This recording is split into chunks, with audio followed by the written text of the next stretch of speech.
श्री संत भगवान बाबा मल्टीस्टेट प्रकरणातील संतोष प्रकाश लुनिया संबंधित संचालक व इतर सर्व संबंधित व्यक्तींवर MPID कायद्यानुसार कारवाई करणे,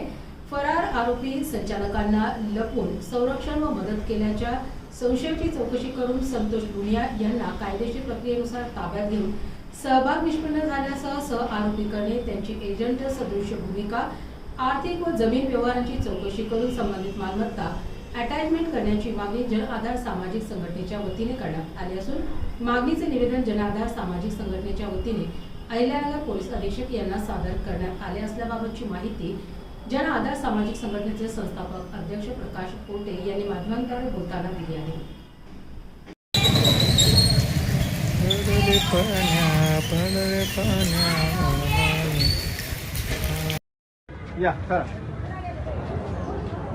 चला चला सगळे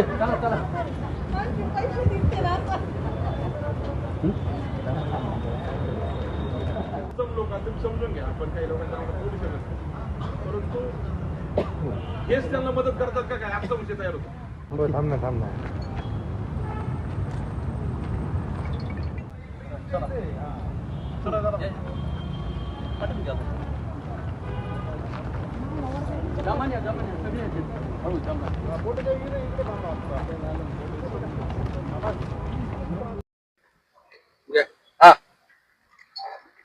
आज आम्ही श्री संत भगवान बाबा मल्टीस्टेट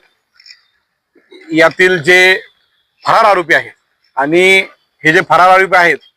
हे कोट्यवधी रुपये गोरगरिबांचे घेऊन पळालेले आहेत आणि या सर्वांना जो व्यक्ती मदत करतोय तो म्हणजे संतोष लुनिया, त्याच्या विषयीचे आम्ही जे काही व्हिडिओ आहेत आणि त्या व्यक्तीचा सहभाग कितपत आहे हा पोलिसांनी, अहिल्यानगर जिल्हा पोलिसांनी चौकशी करावी या संदर्भात आम्ही यापूर्वी देखील 2 वेळा निवेदन दिलेत.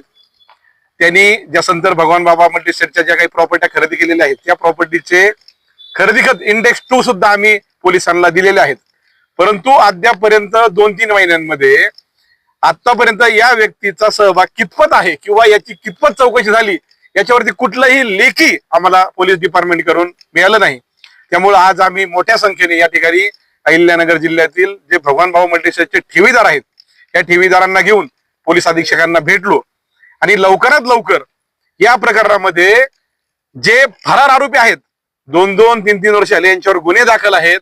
परंतु यांना अटक झाली नाही, यांना तात्काळ अटक करावी आणि या सर्व केसवरती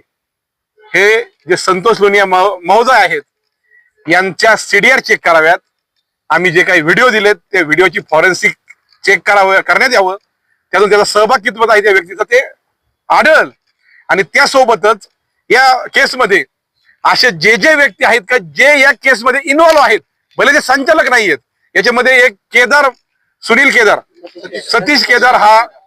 व्यक्ती आहे बोदेगावचा, तो त्या ठिकाणी त्या शाखेचा मॅनेजर होता, त्याचा देखील कितपत सहभाग आहे हे सगळं चौकशी झाली पाहिजे. कारण की या संचालकांना पकडणं हे पोलिसांचं काम होतं, परंतु ते 1.5-2 वर्षापासून झालेलं नाही आणि ही सर्व केस हा लुनिया किंवा हा सतीश केदार असेल हे दाबण्याचा प्रयत्न करत आहेत